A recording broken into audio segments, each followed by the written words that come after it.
Hello, and welcome back for Women for Wealth. So recently I've noticed a trend of people putting YouTube videos up where they're just cleaning out their closet or they're decluttering a drawer. Sometimes it is a 15-minute activity. Sometimes these women have all-day cleans and they have what they call clean with me or declutter with me, where they go through like their kitchen, for example, and they pull everything out of every drawer and they decide, do I need it? Do I want to keep it? Do I want to get rid of it? And they have a keep, they have a donate, and they have a trash pile typically. And some of them will have a sale pile where they'll take items and they'll sell them on various sell sites. So that got me thinking about clutter, especially in the U.S., because in the U.S. we have huge houses compared to globally. Globally, most families don't have 3-bedroom, 2-bath, 2,500 square foot homes. And this home in particular, I think I mentioned, this is 5,000 square foot. We don't need this much space. And what I found is when we first bought it, this room that we're in right now, we call the Indiana Jones room. If you remember at the end of the movie in Indiana Jones, there was a warehouse full of boxes from floor to ceiling. That's what this room was for over 2 years. This room was full of boxes. And we just recently went through every single box, decided, all right, are we going to keep it? Are we going to sell it? Are we going to give it away? Is it trash? And we went through and we processed everything in this room. We kept only what we needed. We got rid of, I think Thomas had to take 3 trips to the dump. Most of it, I'll be honest with you, was trash. There was a lot of boxes and a lot of packing material that was just unnecessary for what was in the box. And it happens when you move. But anyway, it spurred me to think about, just stuff. We have these huge homes, and I think we feel compelled to fill it with stuff. And so I started kind of researching into it. One of the things that I found in my research was there are 3 stages to life. There's wanting stuff, accumulating stuff, and getting rid of stuff. When you're young and you don't have anything, you want stuff. And then once you start making decent money, maybe you get married, maybe you have a couple kids, you start accumulating stuff, especially when you have kids. Kids come with tons of stuff. And then as you get older, you start getting rid of stuff. So let's talk about those 3 phases a little bit and dig in a little bit more and how it can tie into wealth.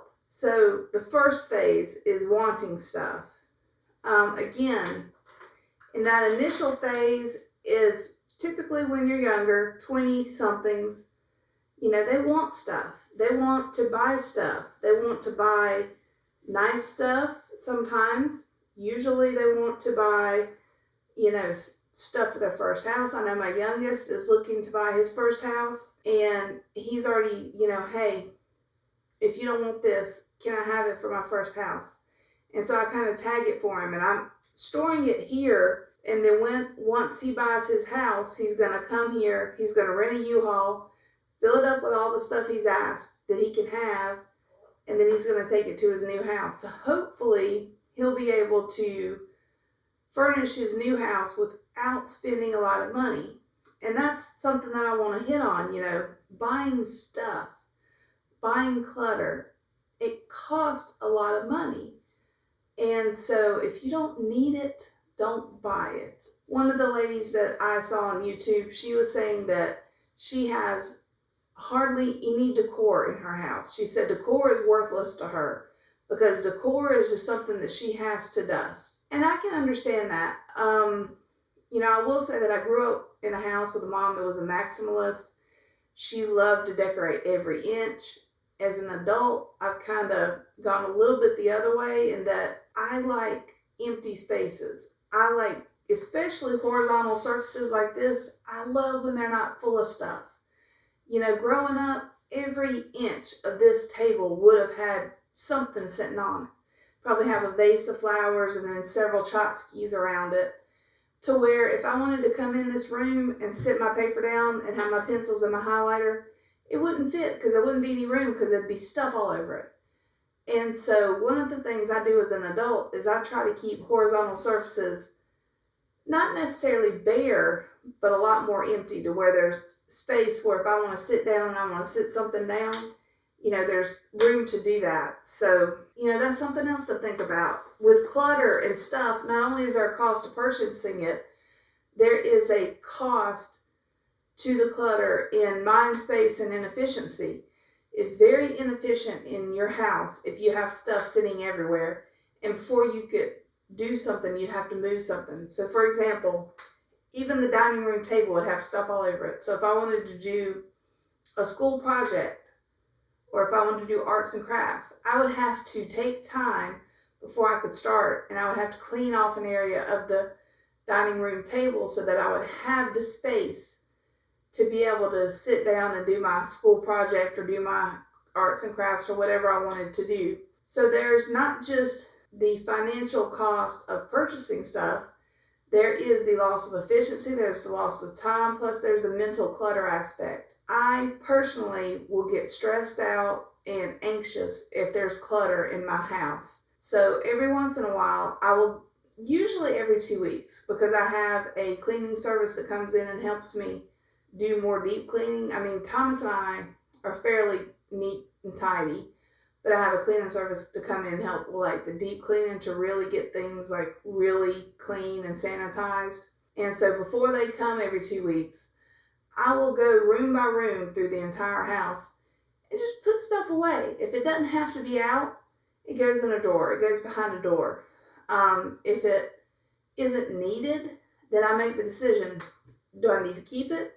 If it's not a need, I don't need to keep it. If I don't need to keep it, is it a trash item? Is it a giveaway item, or is it a sale item? If it's a sale item, then I have a separate place that I sit at. I've got a storage room. Again, it's behind closed doors. I've got shelves in there. And I will tell Thomas, hey, I added such and such to the Facebook Marketplace shelf. And he'll know, okay, well, that's something else that can be sold. And then once we have several items, we'll go on Facebook Marketplace and we'll list them for sale. We have mixed reviews, to be honest, for us. Facebook Marketplace is really good on some stuff and really not good on other stuff. I find that people that want to buy stuff on Facebook Marketplace want it really, really cheap. And so some stuff I'm just like, yeah, it's not available anymore, because I'm not willing to sell it for what the third person is asking for. I've got a trolling motor that, we live on a lake, I've mentioned that. And I bought a trolling motor to put on like a little john boat when we first bought the property, because I could not afford, initially I couldn't afford to buy a boat, so I was going to get a cheap aluminum john boat, put this little trolling motor on it so we could kind of tootle just around our cove. Well, I ended up being able to find a pontoon boat that I could afford, and it was brand new. So the maintenance and everything would not be a worry for me. So we bought the pontoon. I never bought the john boat. So here I am with this trolling motor. What am I going to do with it? Well, it's never been opened. The box is unopened. So I put it on Thomas for me, put it on Facebook Marketplace. It was already reduced price from brand new. Even though it had never been used, the box had never been opened, people wanted to buy it for $40, $50. And I finally said, it's not available anymore. At this point, I would rather it sit in my garage and take up space and then try it again, midsummer or next year, or I don't know. Honestly, I'd rather give it away to somebody that could use it that I'm friends with than sell it for $40 or $50 when it's worth like, I don't know what I paid for that. Probably $120, $130. I mean, I didn't spend a ton of money on it, but you understand what I'm saying. You want to get reasonable value out of it. So with that first phase of just wanting stuff, kind of like with everything that you buy, is it a want or a need? If it's a want, don't buy it. Decor is something that you're just going to have to dust around. Don't buy it. If it's functional, if you need it, then definitely get it. So for example, in this room, there's a futon couch underneath where I've got the camera set. That futon couch I bought probably 8 months after we bought this house, And you might say, well, why did you buy that? And this room just recently got cleaned out. Well, I bought the couch because one of my stepsons was coming to visit, and we had other visitors there, and I didn't want him having to stay out in the camper. So I bought the futon couch for him to sleep on when he was here for, I think, just 2 nights. He wasn't here long the first trip. But then knowing that eventually this is where it was going to be his long-term home. So it's set in the room where we've got a pool table, and it's kind of like a rec space. It's set in there for a long time until this room was cleaned out and ready. And now we've moved it in here. So now if in the future somebody wants to come stay and the other guest rooms are already full, they'll have a bedroom and they'll have a nice futon to sleep on. So they'll have their own space and they'll have somewhere comfortable. And that's another thing to mention. If you've got a need, I knew I needed another bed, but I didn't want to buy another bed. So I bought the futon, and I bought the futon early before this room was even ready because I got a really good deal on it. So I think I paid $80, and it was brand new because it was basically a discontinued item. They weren't making that style of futon couch anymore.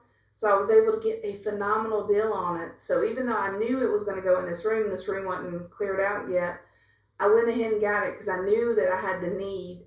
And I could get it on sale, and I could just, again, store it in another room until this room was ready. So that's another thing to think about. Even when you have the need, see if you can wait for something to go on sale and you can get a better price for it. That way, if you do end up getting it and you use it once or twice, which I knew I'd be able to use this couch more than once or twice, but if you do have that situation where, for example, I'm looking at my husband's drum set, and it hasn't been set up as a drum set in 3 houses ago. 3 houses ago, he had the finished room over the garage, and he had his drum set up in that room all the time, and he could play it anytime he wanted to. Since then, he hasn't had a room large enough that was totally devoted to him, where he could set up his drum set and be able to play when he wanted to. And so his drum set is sitting over here, properly stored, it's fine. And I bought those secondhand. I bought them from somebody I knew and I trusted. They paid, well, they didn't, their dad. Her dad paid a lot of money for that drum set and that drum kit. And so when I bought it from her because she was getting married and she was hoping to talk her husband into having a child early on. So she needed her music room to be a future baby room. So I was able to pick up that drum set, like 75% of what her dad had paid for them. I got a phenomenal price on them. So them sitting there, even if in the future, I sold them for a couple $100, I wouldn't feel guilty over having wasted money because I got a good deal on them. He definitely used them a lot when we lived at the house where he had them up in the frog. And I'm confident at some point at this location, he'll find somewhere to put his drum set where he can set it up and he can play when he wants to.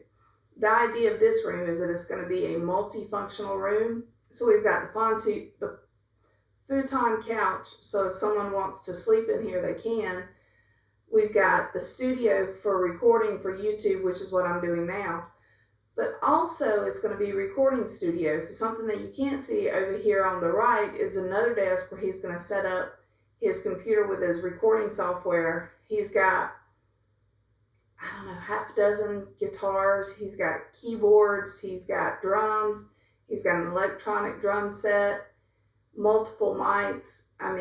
You name it, he's got it. And he kind of is a hobby singer-songwriter, and I'm sure at some point he'll put some of his music behind as bumper music. I think he's really good. I think some of his songs could definitely be played on the radio. I'm very impressed with his talent. It just did not work out for him to do music as a career, and it doesn't always for everyone, and that's okay. So stage 2, once you get into your 30s, you're making a little bit of money, you might be married, you might be starting to have a couple kids. Again, kids come with so much stuff. And I personally don't think kids need that much stuff. I know that there was a book, maybe came out in the 60s or 70s. There was a Dr. Spock, I think was his name. He was a child psychologist. I haven't read his book, but I've heard him mentioned several times by different people. But he basically advocated that a child should only have 10 toys. That more than 10 toys, basically there's too many options. They get confused. They can't really make a good choice. And they pull something out, they get bored. They go pull something else out, they get bored. They pull something else out, they get bored. Whereas if they only have 10 toys to play with and they'll pull something out, they'll start to play with it, and then they'll start to get creative. They'll start using their creativity to come up with, okay, how can I expand to play with this particular item? So I think that's something to consider as a new parent. You know, I've had friends where they say, do not buy my kids stuff. Buy my kid experiences. So, you know, it was, you couldn't buy them a thing, but you could give them tickets to go to, for example, the local symphony was playing all Star Wars music. Well, you could give that child and an adult a ticket to attend. They also did a Pirates Night where it was at an open amphitheater and they had actors and actresses dressed like pirates, and they walked around and they engaged with the kids and they did face painting and all kinds of really cool fun stuff. So that was another thing. You know, you could gift that to their child, but they didn't want you gifting their child an item, a thing. Now what I did a lot of times, I didn't give things, I didn't give tickets for experiences. I gave money that was put into their 529 or their 401 or whatever their parents had set up for them. So I would give them money that would then be put into their accounts for their future. And I think that's something great. That's something that I think every parent should consider and look at. You know, I understand birthdays and Christmases. Kids are going to want stuff. They're going to want toys. They're going to want, especially video games, you know.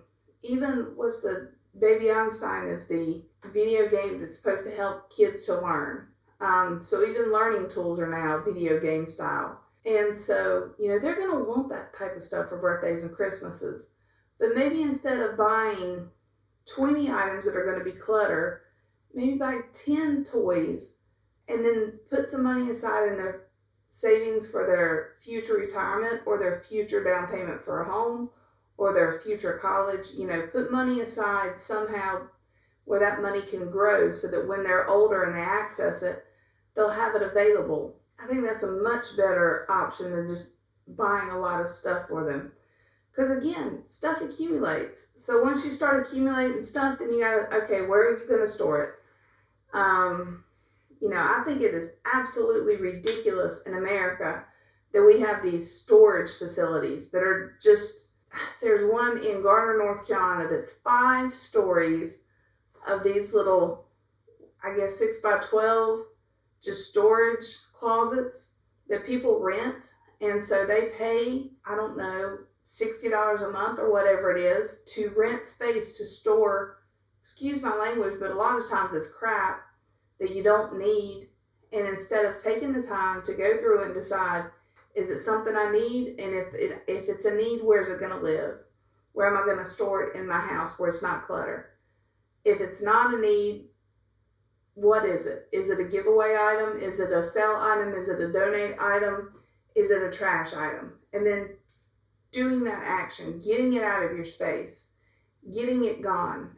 It makes no sense to me to rent and pay for storage space. That's money that instead of putting toward a rental every month, you could be putting toward your retirement every month. You know, you could be paying off debt with that money every month.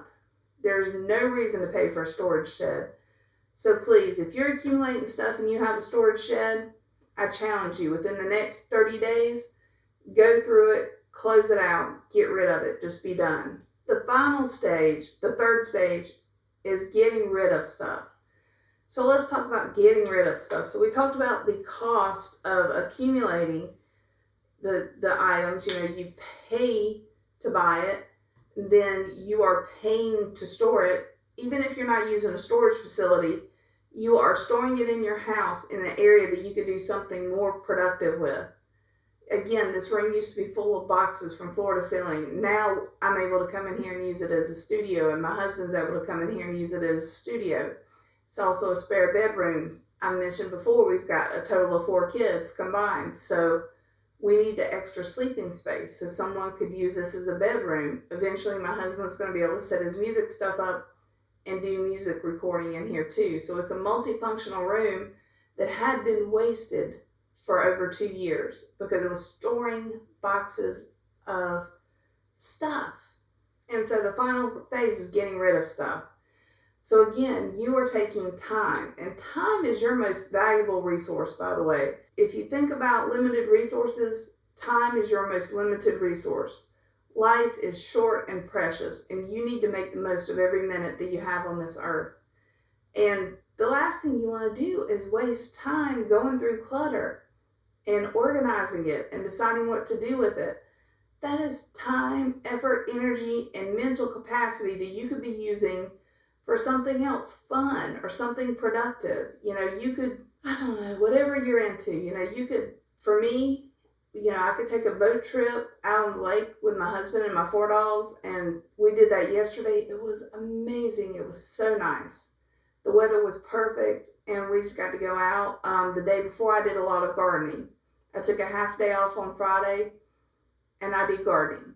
I've mentioned that I do cut flowers for the community, and so I did a lot of gardening on Friday.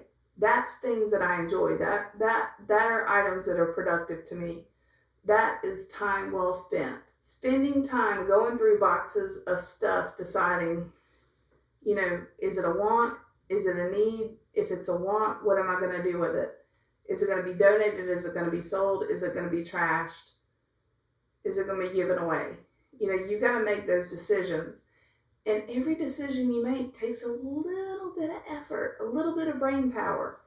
And I know at the end of the day, when I've worked a lot and I've made a lot of decisions that day, especially if it's, the higher level, more serious decisions that I have to make occasionally, that's not fun, and that wears me out. I am exhausted at the end of the day. So just don't collect the clutter.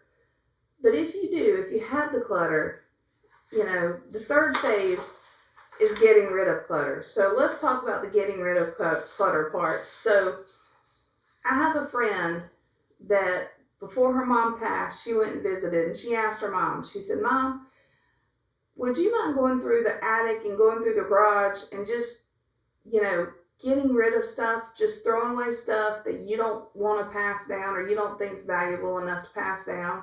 And the mom looked at her straight in the eye and said, "Why would I do that? Because you and your sister will do that once I'm dead. I'd rather go play golf." And so that's what the mom did. The mom spent her last couple of years playing golf and spending time with her friends and enjoying life.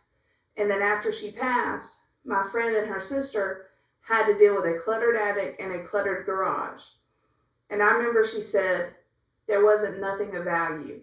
There wasn't nothing that needed to be passed down. There wasn't nothing that needed to be kept. Everything had to go. So it was just a chore. It was just a task. I think they called, "Oh, you want to say hello? Yes, you want to give kisses?" Okay, all right, that's a good thing. But as I was saying, her and her sister had to go through all of this junk. And what they did is actually hired people to come in and clear out the junk and take it away. So they paid a company, I think it was like $1,200. I mean, it was not cheap. They had to pay a company to come and take everything out of the attic and take everything out of the garage, because their goal after their mom passed was to get everything cleaned out and sell the house. And then they were going to take the proceeds from the house and split it. So once the house sold, they had to take out whatever they had to spend on the house before they did the split so that they were reimbursed. So they had to take out the $1,200 for the cleaners. They had carpet replaced. They had walls painted. I mean, they went in and remodeled everything because they wanted to get top dollar for the house. So by the time they ended up getting everything done, they had put several $1,000s into the house, listed on the market. Thankfully, what they had done, because the sister was a realtor, she knew what to do to increase the value. Thankfully, when they sold the house, they sold it for enough to not just reimburse them for what they had spent, but even more than that. And so it turned out to be okay. But instead of giving your kids an inheritance of a chore to go through your crap when they don't want to go through their own, I mean, let's be honest, nobody really likes to declutter. It's not a fun process. And it can be stressful for some. Some people have emotional attachments to material items and things and stuff. So it can be really hard if someone has an emotional attachment to be able to get rid of something. I know for me, I had some antiques that were my great grandmother's, and they functioned, they were fine, so I kept them, and I created a style around it. I tell people now my style is a curated style. I've got antiques along with modern new stuff, and they all kind of live together. And I like the style. I think it's cool. It's kind of a curated life. I've got stuff from just about every relative that I can point to and say, oh, I got that from so-and-so. I got that, that table came from so-and-so's house. Yeah, it used to sit. If you remember the front living room up under the picture window, that's where that table used to sit. And a small fake Christmas tree would be put on it every year and lit up in the window. Those type of conversations where I can remember the person, but everything that I have is functional, it's pretty, it's good quality. I mean, let's face it, stuff that used to be made 50 years ago is all wood, it's high quality, there's craftsmanship in it. Stuff that we buy now, especially IKEA, it's cheap press wood, it doesn't last, it's lightweight. You're not going to be able to pass down some of these things to your kids or your grandkids.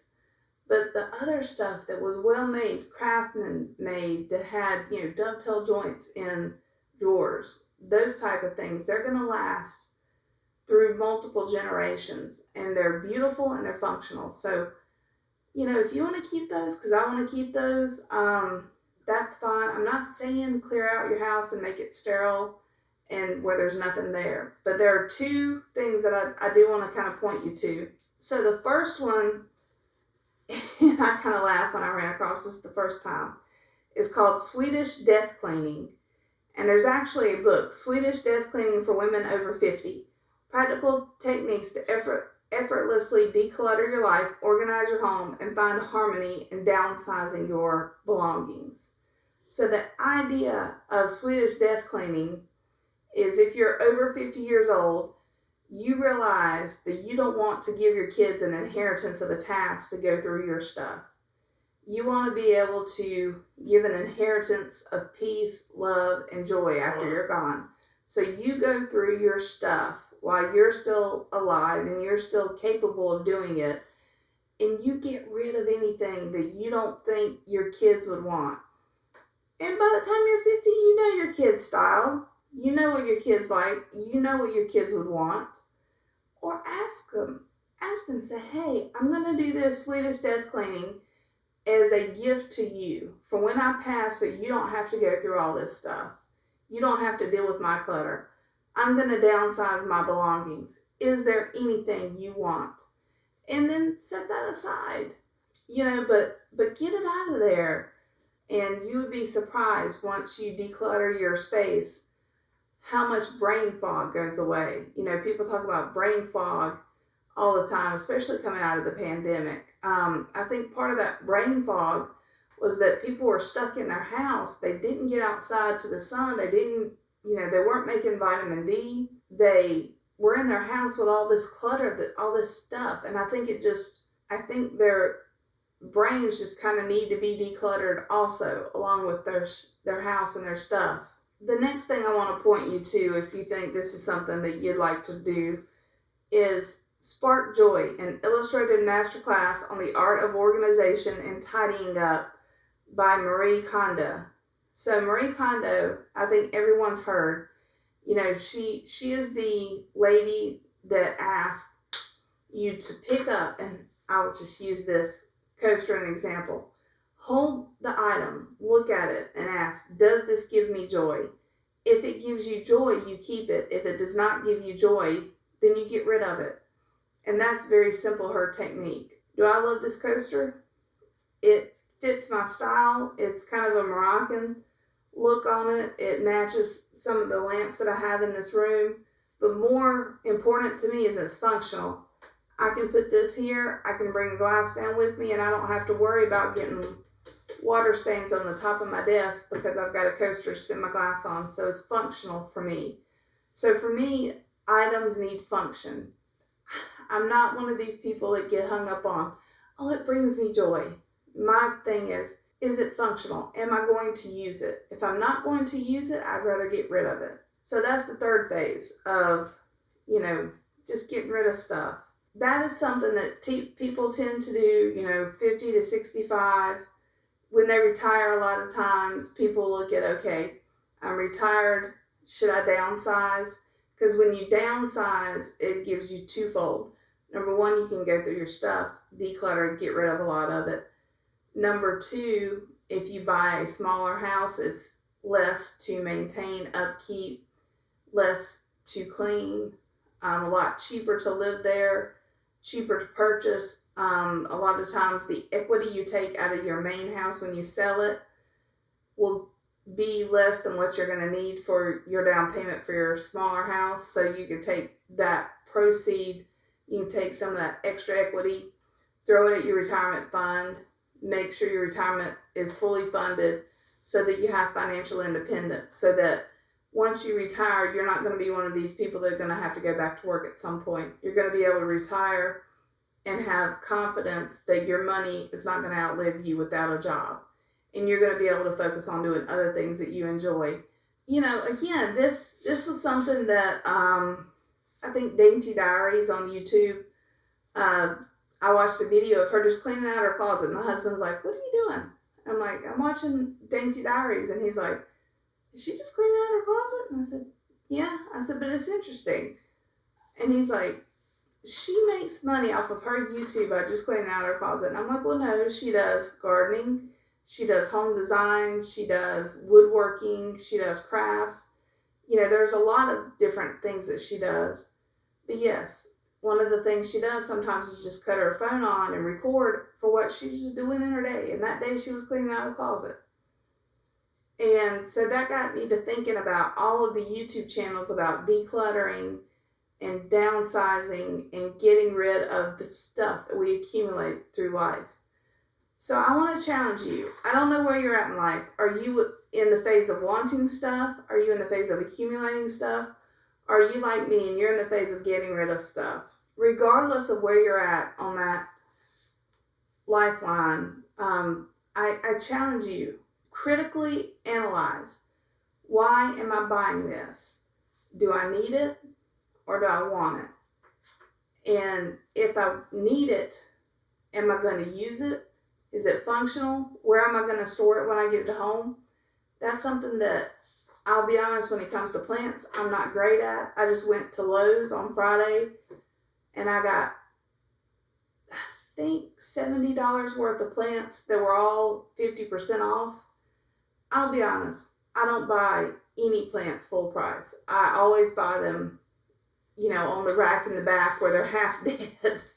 I say I used to buy plants that I have to bring home and send to the plant hospital just to revive them and resuscitate them and bring them back to life. And that's what I enjoy that. I like to do that. But as I was getting some of these plants, Thomas challenged me. He's like, where are you going to put those? And I'm like, well, this one I know exactly where I'm going to put it. It's going to go in that pot. This one I know exactly where it's going to go. It's going to go in that pot. And there was one plant, I was like, I don't know where I'm going to put this in the yard or in the garden, but I love the plant. And it's a great price for what this is. It was a proven winter plant. It was 50% off. And I'm telling you, it looked healthy. It did not look bad at all. And so I was like, I think I'm just going to get it and find a place when I get home. And that's what I did. And I ended up putting it in one of my raised beds. And it is beautiful. It's going to be great greenery for some of my cut flowers that I do. So I'm really excited that I bought it. I'm glad I bought it. But I do appreciate Thomas being a partner that will challenge me sometimes. I don't do this with anything else but plants, but I am notorious for buying plants and not having a clue where I'm going to put them. So, as you think about buying stuff, don't just think about, okay, what does it cost today? Think about am I going to have to store it? Is it going to eventually become clutter? Is it going to be something that, I'm going to have to get rid of at some point? Once you get into the getting rid of stuff phase, the less stuff you bought in the first place, the less stuff you have to go through. So if you're in the accumulating stuff phase, accumulate less stuff, then you got less stuff to get rid of in the third phase.